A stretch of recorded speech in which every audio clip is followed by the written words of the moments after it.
मैं शिवसेना प्रमुख उद्धव ठाकरे जी से विनती करता हूं कि वो मार्गदर्शन करें।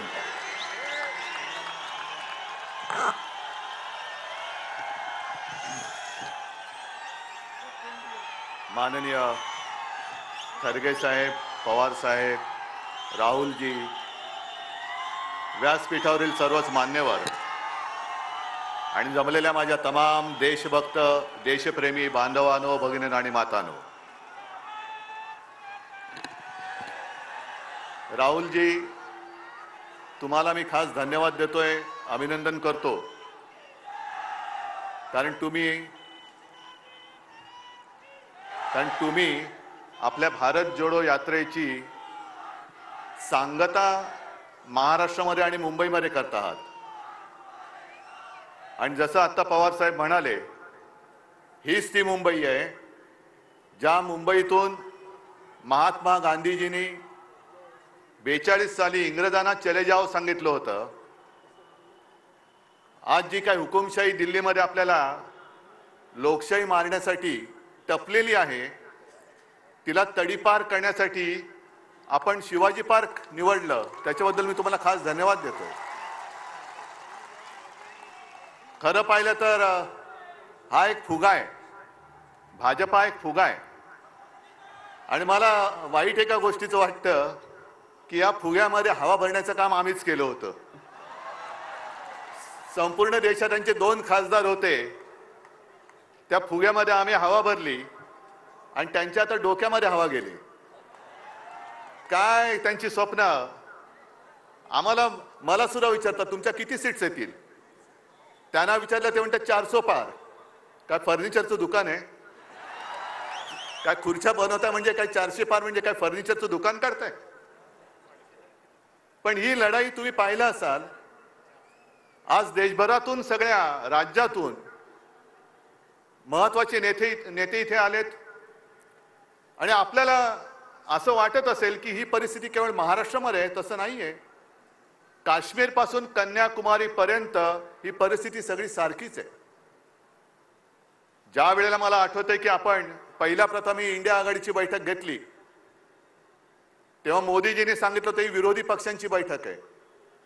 आम्ही विरोधी आहोत, जरूर आहोत, पण आम्ही विरोधी आहोत ते हुकुमशहाच्या विरुद्ध आहोत। आम्ही हुकुमशाहीच्या विरुद्ध आहोत। जेव्हा मोदीजी तुम्ही आमच्या घराणेशाहीवरती आरोप करता, तेव्हा तुमचं घराणं मी प्रकाशजींच्या भाषेत बोलत नाही, पण तुमच्या परिवारामध्ये फक्त तुम्ही आणि तुमची खुर्ची एवढंच तुमचा परिवार आहे, बाकी परिवार आहे कुठे?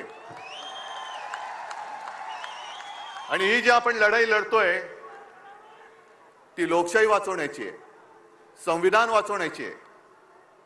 ज्या संविधानाबद्दल शिवसेना प्रमुख नेहमी सांगायचे की याची सुरुवात कोर्टापासून करा।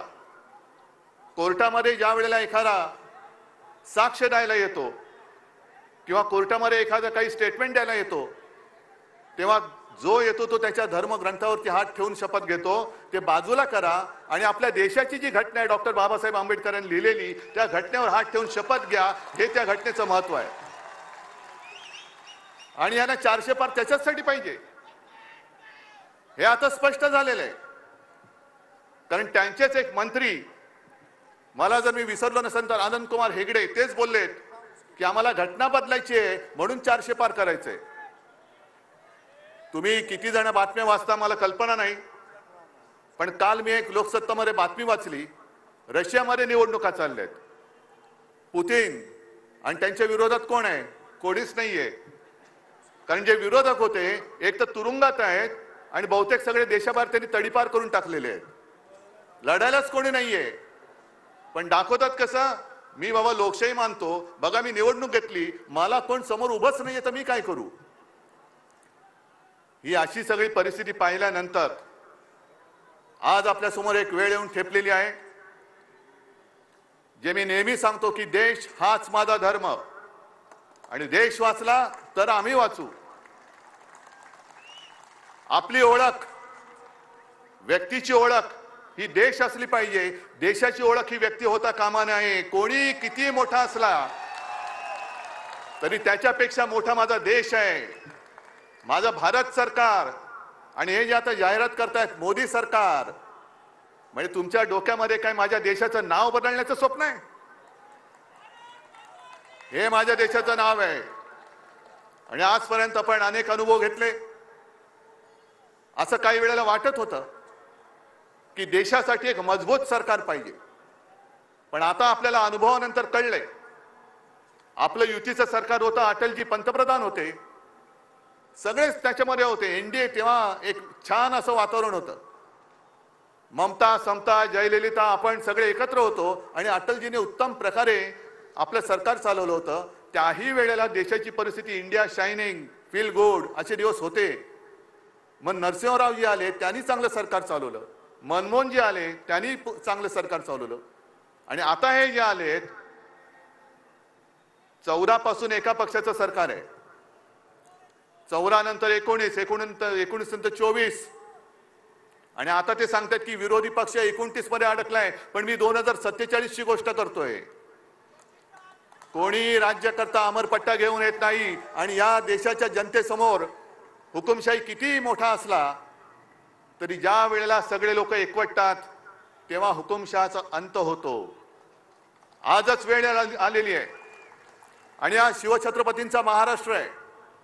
आपला जो इतिहास आहे, आपला इतिहास हा तोडाफोडा आणि राज्य करा असा जर का असेल तर जो आपल्यामध्ये फूट पाडतोय त्याला तोडा फोडा आणि त्याच्या छाताडावरती राज्य करा हे दाखवून देण्याची वेळ आलेली आहे. आणि जसं तेजस्वीजी तुम्ही एक नारा दिला तसा मी पण एक नारा हल्ली देतोय सगळीकडे. कारण ते जे म्हणतात अबकी बार, मी म्हणतो अबकी बार भाजपा. आणि त्याची सुरुवात ही आजपासून झालेली आहे. आणि मला खात्री आहे शिवतीर्थावरून जेव्हा रणशिंग फुंकलं जातं, हातामध्ये मशाल घेऊन रणशिंग आपल्याला महाराष्ट्रामध्ये फुकायचं आहे. आणि मुंबईतून एखादी गोष्ट जेव्हा बोलली जाते तेव्हा संपूर्ण देश त्या रस्त्यावरून चालतो, त्या वाटेवरून चालतो. म्हणून आपल्या लोकशाही रक्षणाची आजपासून ही लढाई सुरू होते. मी त्या हुकुमशहांना सांगतोय, तुम्हाला असं वाटत असेल की ज्यांना ज्यांना घाबरवून तुम्ही तुमच्या पक्षात घेताय ते म्हणजे देशाची जनता नाही. देशाची जनता ही माझ्या समोर बसलेली आहे आणि आमच्या सोबत आहे. आणि तुम्ही किती अत्याचार करण्याचा प्रयत्न करा, तुम्हाला तोडून मोडून टाकल्याशिवाय राहणार नाही. ही शपथ घेऊन आम्ही मैदानात उतरलेलो आहोत.